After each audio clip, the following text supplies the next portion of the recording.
Brian Zehr is a gifted pastor, coach, and consultant, and now an author.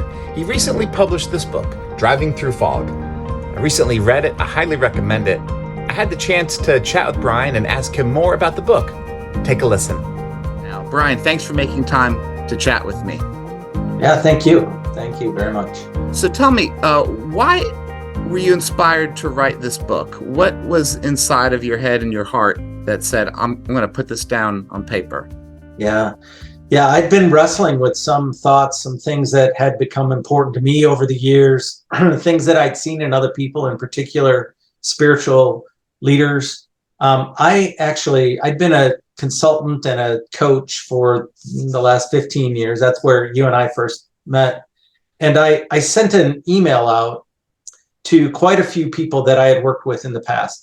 And I asked a bunch of questions. And one of the questions I asked was, what's the biggest challenge that you see right now in front of you? And that was towards the end of 2022. And overwhelmingly, the answer that came back to me, and this is my words to it, but the answers were that we used to feel like we could see up ahead. We knew where we were going. We would make plans on how to get there, whether it was organizationally or even individually. And they said, now we can barely see in front of us. We have no idea what's up ahead. And so some of that was post-pandemic. Some of that was just some of the, I guess you'd call them cultural friction points that are here in the United States. There's so many issues that have made it very difficult for us to see where we're going. And I think that was really the impetus for me. And then prayerfully just looking and saying, okay, what do I know about this? And what have I experienced personally? And the rest is the short book that you were talking about. So there really is something about our current cultural context for ministry that makes things that used to seem simple more difficult. Like driving a car seems simple for people who have done it every day for many years, but then the fog comes, and all of a sudden, where are we going? How do we do this? Yeah. And I think the fog it looks different for different ones of us. Sometimes the fog is it's very personal. It can be a relational breakdown where we assumed we were close with someone or maybe even inside of a marriage. And then all of a sudden things start to unravel. It can be financial. It can be occupational. I've talked with quite a few people in the last couple of years who felt like they reached a certain age where they should have it all figured out in their mind. They thought they would reach a certain place in their personal life, in their professional life, whatever it would be. And then all of a sudden it's just not there. And so the fog analogy, I think, works pretty well it certainly works well for me, where I think, you look ahead and all you can see is like what's there. There's a curve, but you're not really sure what's beyond it. And so I think the analogy itself is something that we can relate to because it is difficult. It's how do you lead yourself? How do you lead other people when you don't know where you're going, so to speak? Right. So we first met, oh my goodness, I think it's about 12, 13 years or so ago, when you were leading a cohort of United Methodist pastors. You were our coach, and you did a really brilliant job of connecting together different leadership principles with some basic features of sociology and culture. And I remember you talking about values and behaviors. And in your book, you link together values and behaviors and narrative, and why it's really important for us to think deeply about this. So hoping you could share more along those lines. Yeah, I think what happens when I'll stay with the fog analogy. When you're driving through fog, you're dealing with adversity, whether it's your own adversity or adversity around you, even cultural adversity. And adversity reveals different things. Adversity can develop things, but adversity definitely reveals things. And I think through the pandemic and beyond, we've seen things, maybe even in our own hearts, but we've seen things in other people where you're like, whoa, they're not dealing with the fog very well, or there's it. And one of the things I think that it reveals to us, to myself included, is it reveals sometimes a lack of intentionality about. And so adversity hits and we react to everything. We don't have the stability of a foundation that's been set. And so one of the things that I've experienced myself and that I encourage people to do is to really wrestle with, what is the foundation of your life? Who are you and what are you doing, so to speak? And I think what that involves, it does involve us stopping and examining the values we have in our lives, first of all. And by that, I mean, what is valuable? What is most important? And those shift sometimes, especially in adversity. They shift. There's some values that stay the same, but there are others that are more situational. We get into survival mode a little bit, or the uncertainty causes certain things to either emerge as values or to decrease as values. And I think it's really, really important to stop and define them, to stop and ask ourselves the question, what is most valuable to me right now? And then as we do that work, it's also figuring out, okay, do I get in the way of that with my narrative? You know, if my value is to move forward in a faith kind of way, for example, if I want to learn to trust God in a different way because of the fog, and yet everything out of my mouth, the story I tell myself, the story I tell other people is about fear, is about uncertainty, and it never connects with that value, then I'm misaligned somehow in my foundation. And so the values are really important. The narrative tells us if we're on track with that foundation.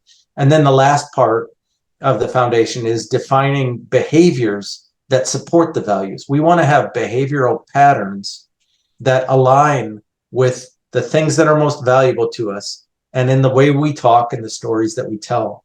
When we get alignment between values, narrative, and behavior, we then have the opportunity really to move forward through the fog, forward when we can't see where we're going. Yeah. And when we notice behaviors that are not in alignment with what we claim to be our values, that's when we can kind of do some self-diagnostic work and realize, oh man, I've got to figure some things out.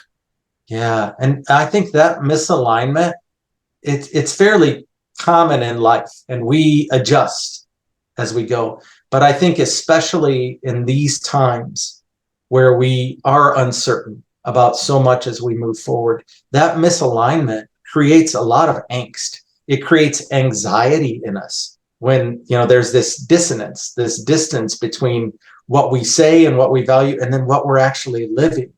And so it creates, I think, small doses for myself, it creates small doses of hypocrisy, where if I really stop and look at it, and I can say, wow, this is what I claim to be my value, and this is how I'm living. They're not connected. And so there's great opportunity, I think, in the fog to be able to align ourselves and in many ways to live healthy lives. Like, it's so unhealthy for me when I have this dissonance, when there's this gap between my behaviors and my values. And I look at it from a spiritual perspective. I look at it and I think that sometimes I create angst even in how I connect with God because of this lack of intentionality of aligning values with narrative and behavior. Yeah. So all of that is true when we're driving on a clear, beautiful day. But when we're in the fog, like you're saying, it's revealing what we may not have otherwise seen. It gets magnified. And I think it does reveal, adversity reveals what's already there if we're willing to actually pay attention to it and learn and grow. We don't learn from experiences necessarily. We learn from evaluated experiences. Right.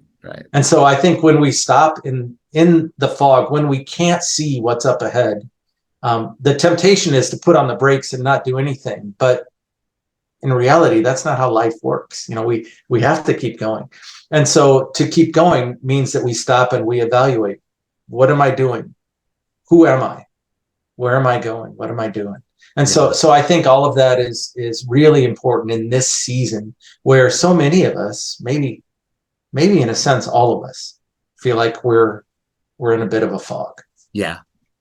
So in the Western North Carolina mountains, we have literally famous mountains known for fog, and we call Yeah. them the Smoky Mountains. Yeah.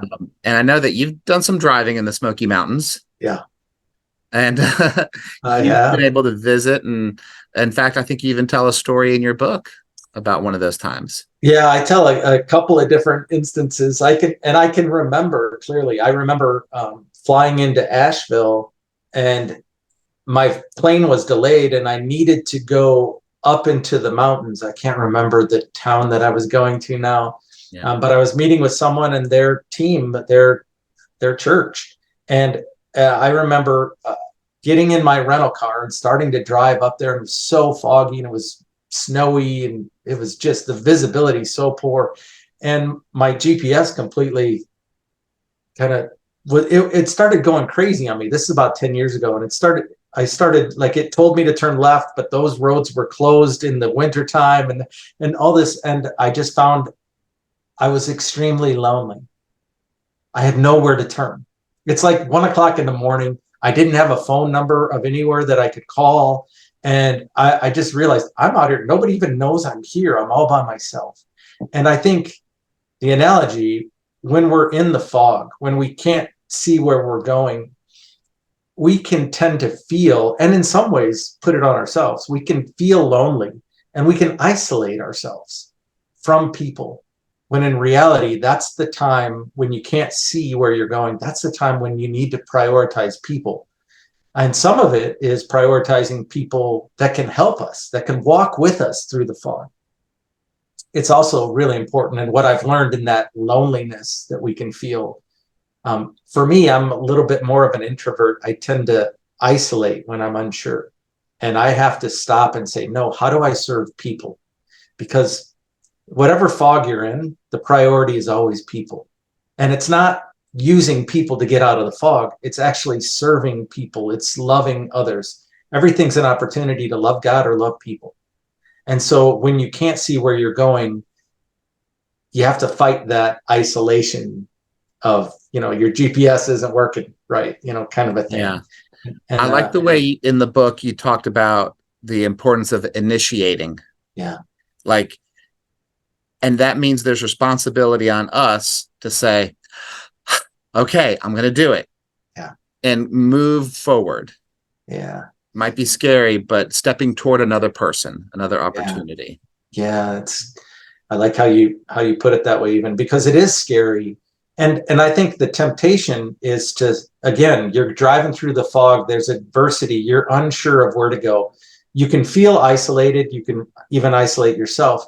But the reality is, I find myself in a place where I might blame other people because I'm in the fog. I might blame society as a whole. I might blame God. I might blame someone because they're not caring for me the way that I would want to be cared for. And to resist all of that, to overcome all of that. And I think it takes, honestly, I think that's how God works in us to help others, is to actually stop and go, you know what, I'm going to reach out to someone else. I'm not going to wait for someone to reach out to me. My father taught me when I was young that if you initiate, you win. If you wait, a lot of times it doesn't come to you, but if you initiate, you win. And so I think, again, it's a difficult thing to do, but when you're in the fog, to initiate with someone for multiple reasons. Sometimes it's just saying, I'm here, I need help. Other times it really is saying, you're there, do you need help? Can I come alongside you? And I think coming alongside of others actually propels us through our own fog, because we stop being self-absorbed. We stop thinking just about our own situations. And we actually, I think there's a reason why Jesus said the most important things to do are to love God and love people. It's the best way to live life. Yeah. One of the other stories you tell, I think, was in Colorado near Estes Park, Yeah. where my wife and I went to visit one time too, and we loved the hiking, and Yeah. we even went fly fishing, horseback riding. It was just great. So I can imagine the scenery as you were describing. Trail Ridge Road. So what Yeah. happened there? Yeah. My wife and I we were in the car and we were driving, and it was, it was kind of it was an early October type of weather where it was just before, like they were getting ready. They closed that road, that Trail Ridge Road. They close it when it gets winter, when the snow starts to come in. It was just before all that weather hits, and we're driving, and all of a sudden we're in really deep fog, and we're going slow, and we're driving up these mountains, like around the curves and whatnot. You can barely see the sides of the road, when all of a sudden the fog starts to lift. We can see a little bit more, and I found, like, as I'm driving, like my knuckles relaxed a little bit. I could start to, and then we realized that we can see, but it was scary because all of a sudden you're like, oh, we're a foot away from the edge. We're like right there. And so we thought that we were getting out of it. We started to get hope. And then all of a sudden realized that maybe our surroundings, maybe we didn't even want to see our surroundings because it was scarier. And I think sometimes when we're driving through whatever fog it is in our life, hope can be misleading a little bit. We see glimpses of something good happening, and we think, "Yay, I'm out of it," and we're not. And it's a false hope. It's a false hope in something that was superficial, something that wasn't going to last, something that really wasn't lifting the fog. It just gave us a momentary kind of a tease of sight.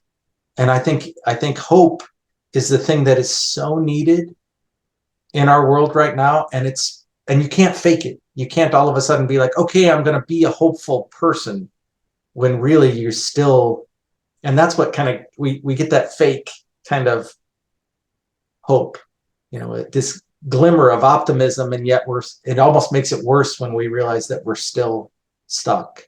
Yeah. And so I think we need to authentically find hope. Hope is, the Apostle Paul in the scripture says, faith, hope, and love. Those are the three things that last. And well, faith, that's so important to us, of course. And love gets a lot of attention no matter where it is. Yeah. But hope gets neglected sometimes, and it's crucial. Yeah. I think we need it desperately. Absolutely. Brian, I want to tell you something. I see in you what the church needs more of, and it's found in this book, Driving Through Fog. And I want to thank you. I want to thank you for the impact you made on my life many years ago in that coaching cohort. And reading this book and talking with you now brought back together a lot of those great memories and lessons that I've been able to internalize through the years. So thank you for your time. Thank you for your ministry. Thank you for the book. And we pray for God's blessings upon you. Thanks very much, Mark. Great to be with you.